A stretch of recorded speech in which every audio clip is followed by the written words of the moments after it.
Hi, welcome to our video on the evolution of music storage. In this video, we will be covering 4 different types of storage. The first is analog recording, the second is CDs, the third is MP3, and the fourth is digital streaming. We'll also cover topics like what is the neuroscience of sound, what is compression of music, and other related topics. Let's first start with talking a bit about the neuroscience of sound. The basic idea is that a sound wave enters your ear canal, which then hits your eardrum, moves 3 tiny bones in our ear, enters our cochlea, which has hairs connected to cells that differentiate between the frequencies within the sound, converts the mechanical energy into electrical energy, such that it can transmit the energy from the auditory nerve to brain regions that process sound. In terms of the perception of sound, also known as the study of psychoacoustics, it's how our brain makes sense of all the sounds around us. One limitation of our perception of sounds is that we can only hear things within the frequencies of about 20 hertz to 20,000 hertz. Though we hear sounds best from 1,000 to 5,000 hertz, where human speech is centered around. Another perception we have is auditory masking. There are 2 types, simultaneous masking and non-simultaneous masking. Simultaneous masking happens when a signal and a masker are played together, where the masker is stronger than the signal, causing the person to be unable to hear the weaker signal.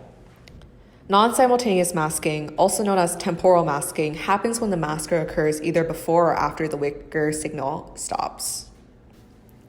Now let's talk a bit about what sound is. So when you hit a note on the piano, what happens? The air begins to vibrate, causing periodic variation in air pressure, or more simply, you make a sound. This periodic variation can be modeled by the graph of a waveform. The graph of a sound wave models the displacement of air molecules over time, where the x-axis represents time and the y-axis represents displacement. The more molecules that are displaced, the louder the sound. This is the physical reason why a high amplitude indicates a loud sound. So let's now dive into our first method of storage of music, which is analog recordings. It's the oldest method of storing sound, dating all the way back to the 1870s. Analog recordings store sounds as a continuous signal on the media of which it is stored. Thomas Edison was the first to create a device to store and play back sound.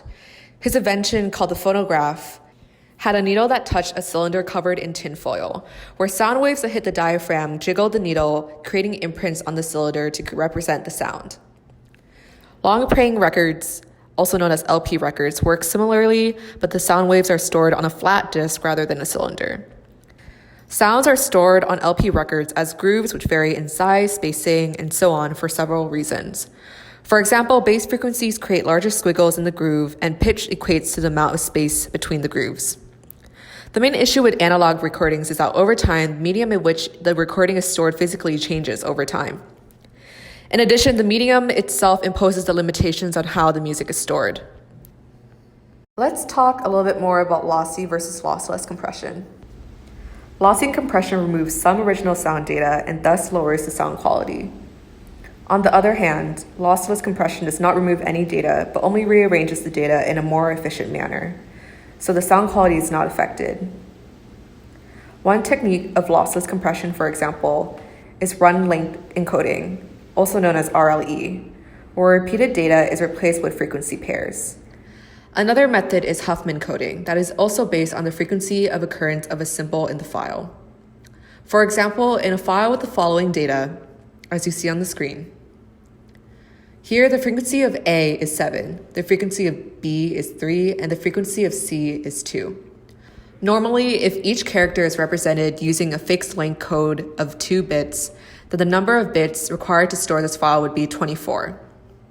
But if this data is compressed using Huffman compression, the more frequently occurring numbers would be represented by smaller bits, like A would be represented as 0, B would be represented as 1, 0, and C would be represented as 1, 1. So the file size becomes 17. Now we're going to move into digital technology of music storage. The first 2 that we'll cover are CDs and MP3s. CD and MP3 files store music in the form of numbers, or binary numbers, which are 0 and 1s. The difference between the two is that CDs use an uncompressed high-resolution format, while MP3 files use loosey data compression to compress the audio while retaining a sound quality almost comparable to a CD. So CDs are the first storage of music that is considered truly digitized. In addition, CDs are considered an uncompressed form of music storage, so all the data within the music is retained. The audio of a CD is digitally stored via pulse code modulation, also known as PCM. PCM is a digital representation of an analog waveform. The surface of a CD contains one long spiral of data that consists of flat reflective areas called lands and non-reflective tiny indents called pits. A land represents a binary number 1, while a pit represents a binary number 0. The CD is read by having a laser that shines at the surface of the CD that detects the changes in areas, which then is translated into the data of the disk. The benefits of CDs over analog storage is the high sampling rate and precision it has. However, similar to analog storage, CDs can change over time after many uses, though not as easily. Now let's get into how MP3 files are compressed. MP3 compression saves space by getting rid of some audio information. If you recall from what we talked about earlier regarding psychoacoustics, first, the data compression gets rid of a vast majority of sound frequencies that are outside of human hearing range. It also gets rid of those softer sounds that get masked by other louder sounds that occur at the same time.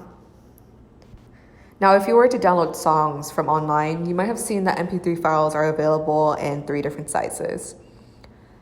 There are 64, 128, and 320 kilobits per second downloads, with 128 being the most common sound quality.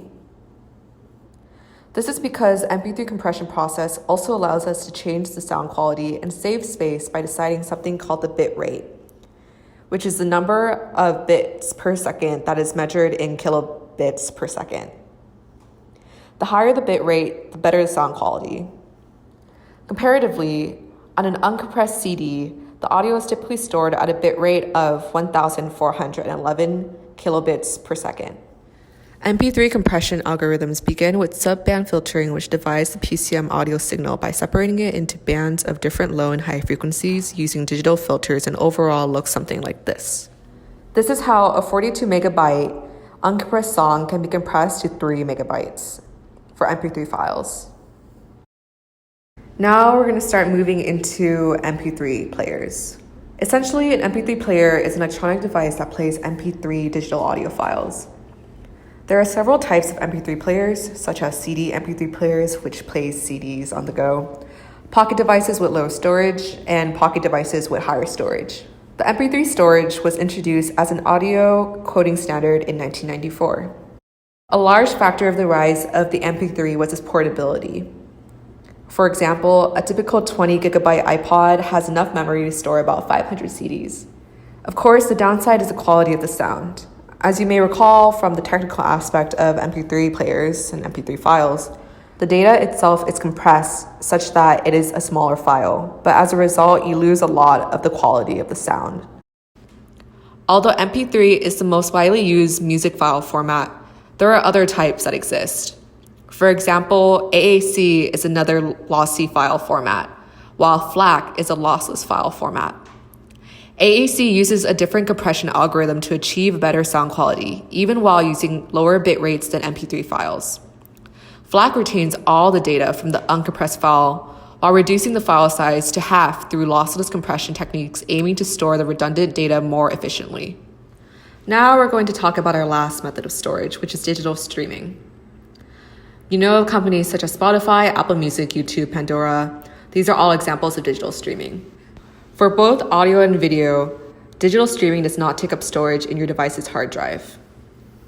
There are 5 main steps required for digital streaming to work.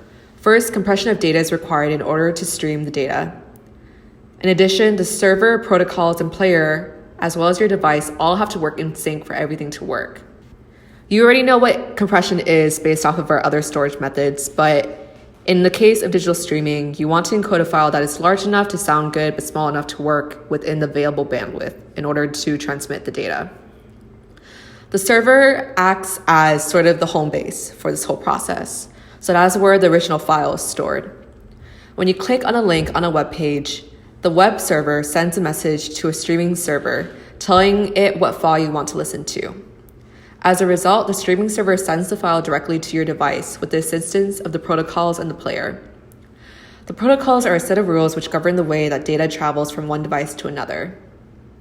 These specific protocols for streaming audio break the data into packets and transfers the data in real time to specific locations in a specific order.